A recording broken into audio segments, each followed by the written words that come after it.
did you guys really want to do with this press conference? People come to E3 to find out what we're going to do to help drive the platform. In our case, we've got 3 platforms. So for us, it's about wrapping up all those plans, all those great products in a bow and showing them off for the rest of the world to see. And I think in a little bit less than 2 hours, we demonstrated an unrivaled software lineup that's going to drive the PS3, the PSP, and keep the PS2 going into its 9th year, demonstrating that 10-year product life cycle that we talk about. At the same time, we talked about a lot of momentum behind the PlayStation Network and found time to introduce a new hardware unit, the PSP Go. Let's talk about the PSP Go. You guys have obviously redesigned the PSP several times already. Why did you decide to do it again? From our perspective, we know that consumers are becoming more and more comfortable with digital. And as Kaz talked about, we've talked to the development community, we've talked to consumers and asked what they wanted. And what they were looking for was a sleeker design, ability to better connection to the PlayStation Network. And the PlayStation Go, got it here for you. It's an incredibly slick device.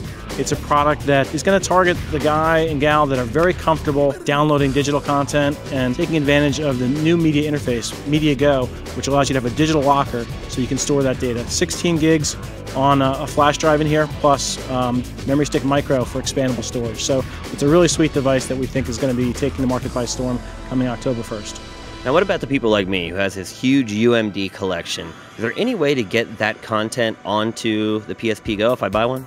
We're actually looking into that, and we know that people do have a library. The good news is that library doesn't go away, and if you've got the library, you've probably got a PSP. We're looking into that to see if there's some way to get those files converted to a digital format as well. Now, what are the differences sort of physically between the Go and the PSP? I know the screen size is a little bit smaller on the Go, right? It's a tiny bit smaller, but basically this is a lighter unit. It's a smaller unit. It's 40% lighter than the first PSP to come out. Popping into your pocket is no problem. The screen size really maintains that same fidelity of the PSP screen. Great for gaming, great for watching movies. The other thing that we talked about is that tighter connection to the PlayStation Network.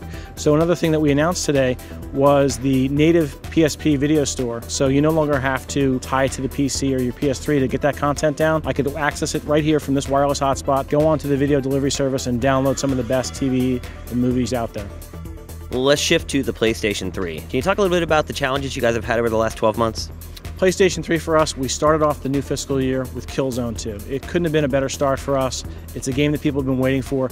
And from my perspective, we're not going to take our foot off the throttle. We're going to go from that to Infamous, which is a game that is taking the market by storm as we speak. By my count, we've got 14 games for Blu-ray disc just from Sony alone. We've got some great exclusive content coming from third parties, some surprise announcements with a new game from Rockstar, Final Fantasy XIV. So really an embarrassment of riches on the PlayStation 3. And again, couldn't have been more gratified to hear the audience, which is sometimes a bit of a jaded audience, hard to keep them happy, hooting and hollering and standing ovations with some of these announcements. It's my pleasure to introduce Evan Wells, co-president of Naughty Dog, to show you Uncharted 2: Among Thieves. Now, would you agree with me that software really hasn't been a problem for you guys the last year and a half? You guys have really put out a steady stream of really great games, right? I think we've got a great lineup of software going back to last year, and again, I think the lineup this year tops that. So oftentimes, we get the question, what are you going to do for an encore? And it's something that we take seriously, but I think the lineup this year speaks for itself. I think the big question probably everyone has is they look at your software, it's great. You guys have put out AAA game after AAA game. The price, I think, is what really concerns people with the PlayStation 3, and you guys did not announce a price drop today. Was there a reason for that? Is that something we can expect in the near future? From our perspective, it's all about the content here at E3. It's not the time to be talking about price moves, so we're very confident that between this lineup, between the growth of the PlayStation Network, we've got a great story to tell and got a lot to get the gaming community excited about. Now, you guys announced Final Fantasy XIV exclusive to the PlayStation 3. Huge news.